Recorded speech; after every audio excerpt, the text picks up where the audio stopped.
Criticising Canada under Prime Minister Justin Trudeau of misusing freedom of expression, Bharat recommended the nation to strengthen its framework for preventing violence, attacks on places of worship and racial minorities and address hate crimes and speeches.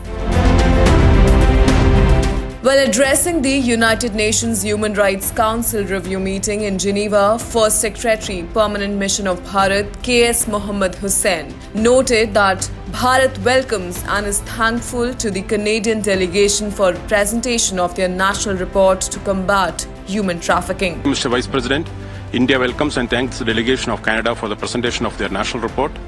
We note the enactment of National Housing Strategy Act, Accessible Canada Act, and the National Strategy to Combat Human Trafficking. Recommending Canada in the spirit of constructive dialogue, Hussain advised Canada to strengthen their domestic framework to prevent misuse of freedom of expression, which leads to violence, and disallow activities of groups which are promoting extremism. In the spirit of constructive dialogue, India recommends the following to Canada. 1. Further strengthen the domestic framework to prevent misuse of freedom of expression for inciting violence and disallow activities of groups which are promoting extremism. Secondly, Bharat recommended Canada to effectively prevent attacks on the places of worship of religious and racial minorities, while also strengthening legislative and other measures suitable for addressing hate speeches and hate crimes. Effectively prevent attacks on places of worship of religious and racial minorities, strengthen legislative and other measures to address hate crimes and hate speech. Moreover, Hussain also called on Canada to eradicate structural discrimination against children belonging to the indigenous groups and address the disparity that is prevalent in the country regarding access to services by all children. Discrimination against children belonging to indigenous groups and address disparities in access to services by all children.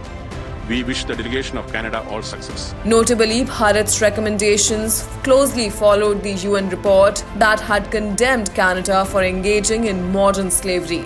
The report had raised alarms about Canada's foreign worker initiatives, characterizing them as breeding ground for contemporary forms of slavery. The UN human rights body called on Canadian authorities to intensify efforts to safeguard workers, address discriminatory practices that facilitate exploitation, and provide a clear pathway to permanent residency for all migrants. Meanwhile, Bharat's recommendations to the Canadian authorities came in the backdrop of Canadian Prime Minister Justin Trudeau's fresh remarks reiterating his allegations of Bharat's involvement in the killing of the Sikh separatist Hardeep Singh Nijjar. Ottawa had also accused New Delhi of violating the Vienna Convention when the latter had requested parity in diplomatic strength by asking Canada to withdraw their 40 diplomats. Regarding Sikh separatist leader Gurpantwant Singh Pannu's threat where he called to boycott Bharat's flagship carrier Air India, the Canadian officials and Royal Canadian Mounted Police said that they are investigating the matter. The video posted by Pannu marks the latest threat to diplomatic ties between Bharat and Canada and Justin Trudeau's incompetency in taking stringent actions against hate crime and hate speech.